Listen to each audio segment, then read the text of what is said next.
से करें कि माननीय सदस्य प्लीज प्लीज मैं माननीय प्रधानमंत्री जी से आग्रह करूंगा कि वह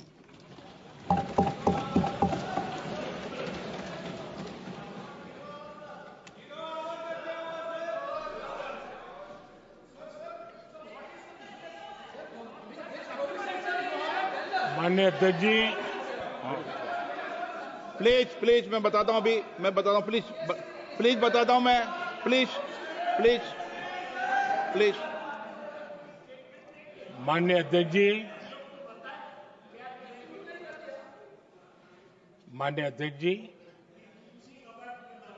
मैं प्रयागराज में हुए महाकुंभ पर वक्तव्य देने के लिए उपस्थित हुआ हूं।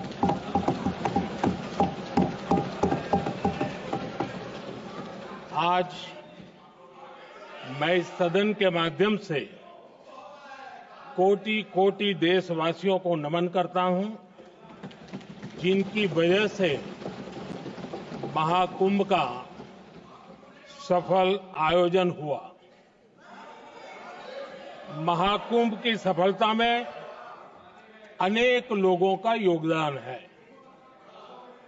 मैं सरकार के, समाज के सभी कर्मयोगियों का अभिनंदन करता हूं।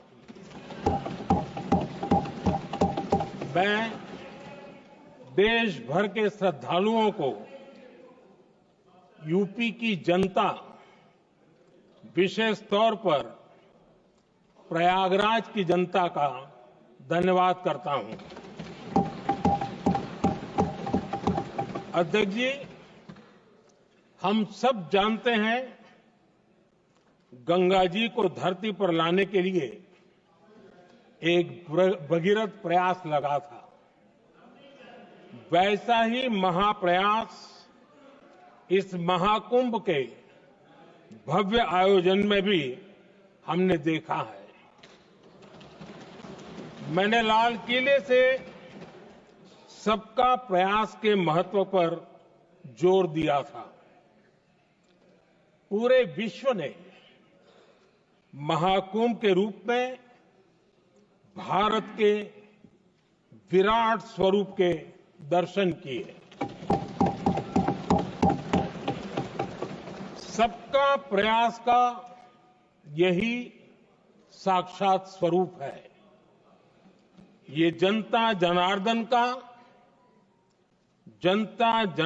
के संकल्पों के लिए, जनता जनार्दन की श्रद्धा से प्रेरित महाकुंभ था। आदरणीय अध्यक्ष जी, महाकुंभ में हमने हमारी राष्ट्रीय चेतना के जागरण के विराट दर्शन किए हैं। ये जो राष्ट्रीय चेतना है, ये जो राष्ट्र को नए संकल्पों की तरफ ले जाती है, ये नए संकल्पों की सिद्धि के लिए प्रेरित करती है। महाकुंभ ने उन शंकाओं आशंकाओं को भी उचित जवाब दिया है जो हमारे सामर्थ्य को लेकर कुछ लोगों के मन में रहती है। अध्यक्ष जी, पिछले वर्ष अयोध्या के राम मंदिर प्राण प्रतिष्ठा समारोह में हम सभी ने ये महसूस किया था कि कैसे देश अगले 1000 वर्षों के लिए तैयार हो रहा है। इसके ठीक 1 साल बाद महाकुंभ के इस आयोजन ने हम सभी के इस विचार को और दृढ़ किया है। देश की ये सामूहिक चेतना देश का सामर्थ्य बताती है। किसी भी राष्ट्र के जीवन में, मानव जीवन के इतिहास में भी अनेक ऐसे मोड़ आते हैं जो सदियों के लिए, आने वाली पीढ़ियों के लिए उदाहरण बन जाते हैं।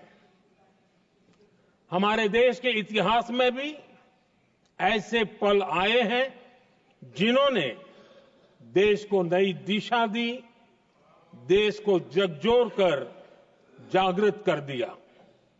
जैसे भक्ति आंदोलन के कालखंड में हमने देखा कैसे देश के कोने कोने में आध्यात्मिक चेतना उभरी।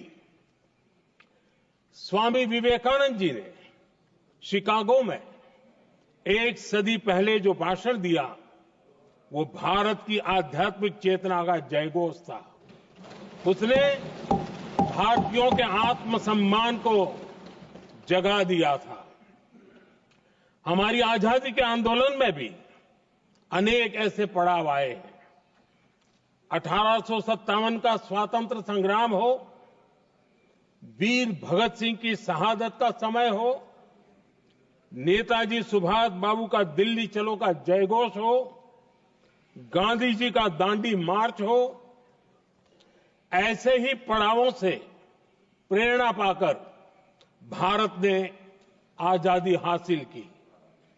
मैं प्रयागराज महाकुंभ को भी ऐसे ही एक अहम पड़ाव के रूप में देखता हूं, जिसमें जागरूक होते हुए देश का प्रतिबिंब नजर आता है। अध्यक्ष जी, हमने करीब 1.5 महीने तक भारत में महाकुंभ का उत्साह देखा, उमंग को अनुभव किया।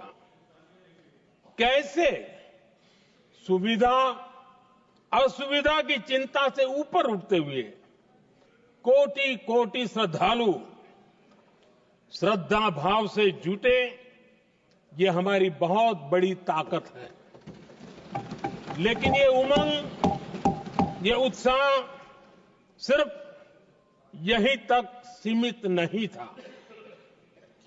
बीते हफ्ते मैं मॉरिशस में था। मैं त्रिवेणी से, प्रयागराज से महाकुंभ के समय का पावन जल लेकर गया था।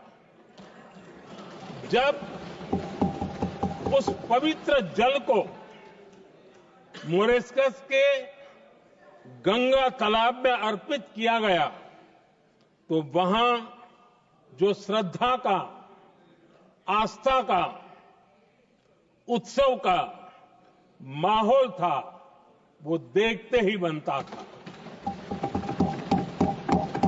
ये दिखाता है कि आज हमारी परंपरा, हमारी संस्कृति, हमारे संस्कारों को आत्मसात करने की, उन्हें सेलिब्रेट करने की भावना कितनी प्रबल हो रही है।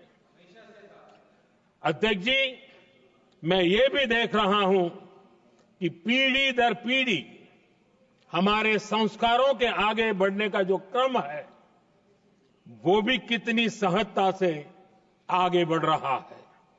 आप देखिए, जो हमारी मॉडर्न युवा पीढ़ी है ये कितने श्रद्धा भाव से महाकुंभ से जुड़े रहे, दूसरे उत्सवों से जुड़े रहे हैं। आज भारत का युवा अपनी परंपरा, अपनी आस्था, अपनी श्रद्धा को गर्व के साथ अपना रहा है। अध्यक्ष जी, जब एक समाज की भावनाओं में अपनी विरासत पर गर्व का भाव बढ़ता है तो हम ऐसी ही भव्य प्रेरक तस्वीरें देखते हैं जो हमने महाकुंभ के दौरान देखी।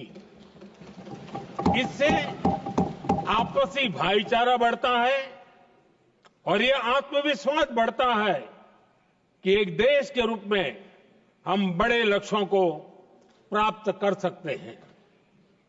अपनी परंपराओं से, अपनी आस्था से, अपनी विरासत से जुड़ने की ये भावना आज के भारत की बहुत बड़ी पूंजी है। अध्यक्ष जी, महाकुंभ से अनेक अमृत निकले हैं। एकता का अमृत इसका बहुत पवित्र प्रसाद है। महाकुंभ ऐसा आयोजन रहा जिसमें देश के हर क्षेत्र से, हर एक कोने से आए लोग एक हो गए। लोग अहम त्याग कर वयम के भाव से, मैं नहीं हम की भावना से प्रयागराज में जुटे। अलग अलग राज्यों से लोग आकर पवित्र त्रिवेणी का हिस्सा बने। जब अलग अलग क्षेत्रों से आए करोड़ों करोड़ों लोग राष्ट्रीयता के भाव को मजबूती देते हैं तो देश की एकता बढ़ती है। जब अलग अलग भाषा बोलियां बोलने वाले लोग संगम तट पर हर हर गंगे का उद्घोष करते हैं तो एक भारत श्रेष्ठ भारत की झलक दिखती है, एकता की भावना बढ़ती है। महाकुंभ में हमने देखा है कि वहां छोटे बड़े का कोई भेद नहीं था। ये भारत का बहुत बड़ा सामर्थ्य है। ये दिखाता है कि एकता का अद्भुत तत्व हमारे भीतर रचा बसा हुआ है।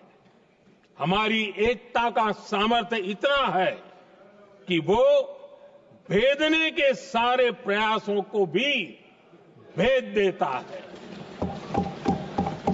एकता की यही भावना भारतीयों का बहुत बड़ा सौभाग्य है।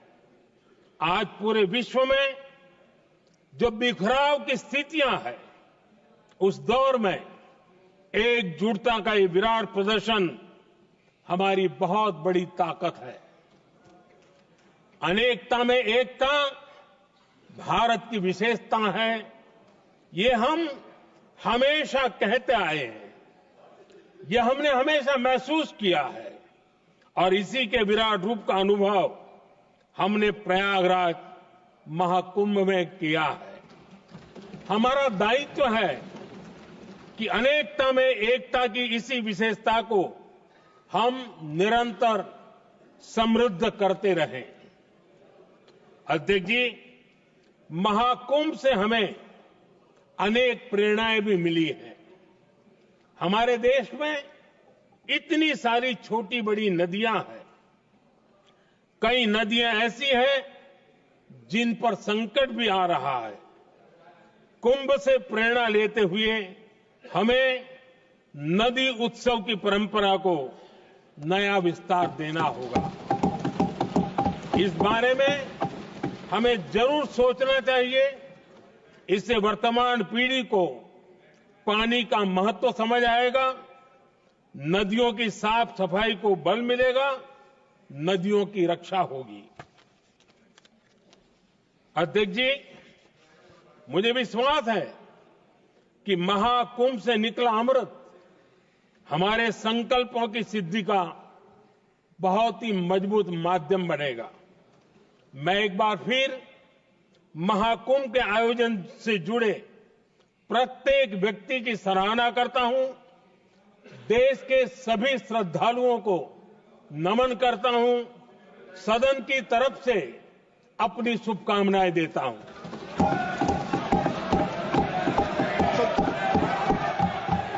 नियम 372 एक